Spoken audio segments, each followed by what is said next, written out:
Objective and permissive attitude towards opinions and practices that differ from your personal opinions and practices.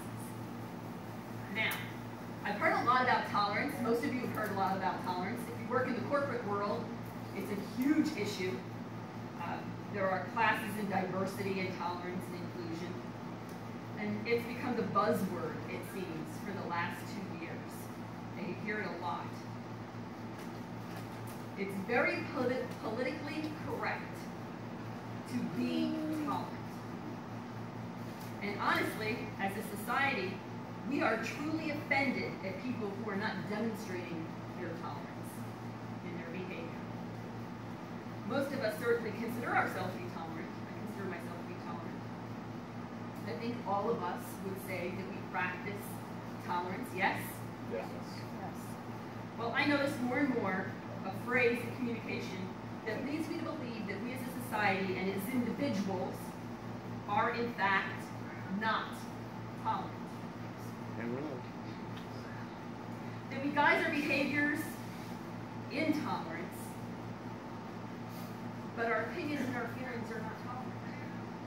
We say we are, but we preface our tolerance with sayings like, I don't believe in that, but. For example, I have a couple of examples, but this was a good one. I don't believe in gay marriage, but I don't care if somebody's gay. Do you think for 1 minute that that kind of comment is tolerant? No, it's not tolerant. We couch our tolerance in phrases that give us away. We pretend to be something that we're not. I don't believe in interracial marriage. But as long as it's not in my family, I don't care. We know that we're supposed to be tolerant. We know that in our heart and in our mind we're supposed to be tolerant. We're supposed to practice that tolerance. Because we're not always good at it, but we should be practicing. But simply, it's too hard. It's too hard because it means changing something in the way that we think. And honestly, we don't want to change the way that we think and the way that we feel. We are the way that we are, and we want people to accept us for who we are. Right, Mom? So, we go through the motions, and we outwardly display what is inwardly untrue. In all honesty, we don't get along with people who are not like us. People that we have more in common with are people that we like, not people that we have less in common with. People who look kind of like us, that think like we think, that live a similar lifestyle, that like the same kind of music that we like, that have the same spiritual or religious practice that we have. They come from the same part of the country. I know I do this. Are you from up north? Awesome. I'm from up north.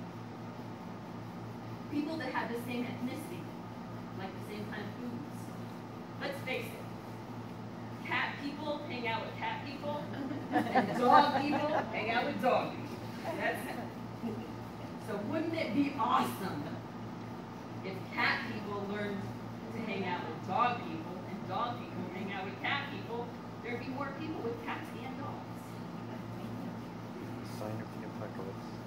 It's really about the unknown. It's about fear and about our comfort zone, where we are in our comfort zone. In this great big diverse world, we're going to run into people that make us feel a little uncomfortable, let's face it. And that's okay. Because it's really about overcoming our fear and the differences that we have with other people. Remember, fear is the mind killer, right? Outward acceptance is very important to us. So that's our demonstration of tolerance. We want to be accepted by everybody. So we pretend that we're tolerant. That's our ego and vanity.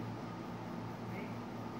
If cat people hung out with cat people and dog people hung out with dog people, it would be awesome. We learn to like new things and grow through experiences, new stimulation, new situations, new ideas, new people, new places, new things. That helps us to become more well-rounded as human beings. evolution of a truly awakened human, which is everybody in this room, would be to search for something better than simply putting up with the differences of others. Being tolerant. Put up with it. Yeah, put up with it. Yeah. She annoys me, but I put up with it. He annoys me, but I put up with it. I would suggest that acknowledging, accepting, and celebrating differences in others is in fact a more evolved mentality. And finally, I would suggest that there's something even better than that. Far better than tolerance. Right before your very eyes. Acts 34 says that Peter replied, I see very clearly that God shows no favoritism. In every nation he accepts those that fear him and do what is right. Fear him and do what is right means to respect the simple law, love God and your neighbor. You see? God accepts and doesn't tolerate people. He accepts people. The great teacher also gave a lesson in this, something better than tolerance. You have heard the law says, love your neighbor and hate your enemy. But I say, love your enemies. Pray for those who persecute you. In that way, you will be acting as true children of your Father in heaven. For he gives you his sunlight to both the evil and the good, and he sends rain on the just and the unjust alike. If you love only those who you love, what reward is there for that? Even corrupt tax collectors do as much. Even wicked, bad people with bad hearts and bad intentions love their children, love their wife, love their mom. We want to raise the bar, raise our personal bar. What does the Buddha say, the enlightened one? Without inner peace, outer peace is impossible. We all wish for world peace, but world peace will never be achieved unless we first establish peace within our own mind. Love can never possess. Love is giving freedom to another. Love is an unconditional gift. It is not a bargain. With love and patience, nothing is impossible. So the clear thought here is love and accept yourself. Find peace with who and what you are as an individual, and this leads us on a path to loving and accepting others. Sounds pretty simple, but it's a lot of work. It's a lot of work. So now we reveal something better if you haven't got it yet. And at this point, I'm sure you have. Love. Love is something better. Don't put up with people. Love them. Don't excuse them offhandedly because you don't understand them or you don't agree with them. Treat them the way that you would like to be treated. Would you not like to be celebrated? I want to be celebrated. All people, all the time. The age of fear and hate must end. It must end. For the world to evolve into a place for all people to be celebrated in love. Respect, love, celebrate your uniqueness, your specialness, your right to pursue your personal path in your way, in your time, in your understanding. And love your brothers and sisters. And expand that circle of brothers and sisters. It's easy to love our individual families. It's easy to love our extended family. Widen out. Widen out. Encourage people to celebrate themselves and celebrate them. The world is shrinking. It's getting smaller and smaller every single day. Each of us will eventually meet others that we don't understand. Try. We're going to dislike somebody. Move on. Someone will hurt your feelings. Examine that and reason on it. Explore your feelings. Why are you hurt? Respect the rights of others, even when you don't agree with their choices. Especially since that choice does not belong to you. It's their choice. It's life. It's their path.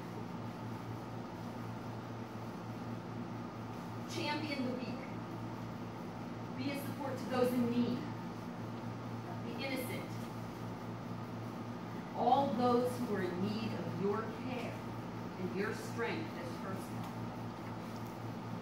love. Above all, love your God and your fellow man. With this is the whole law. The whole law. It's a road to happiness and to peace. Not just peace, internal peace for you, but peace that will be emanating from you and demonstrated in your acts of kindness and behavior. A whole world.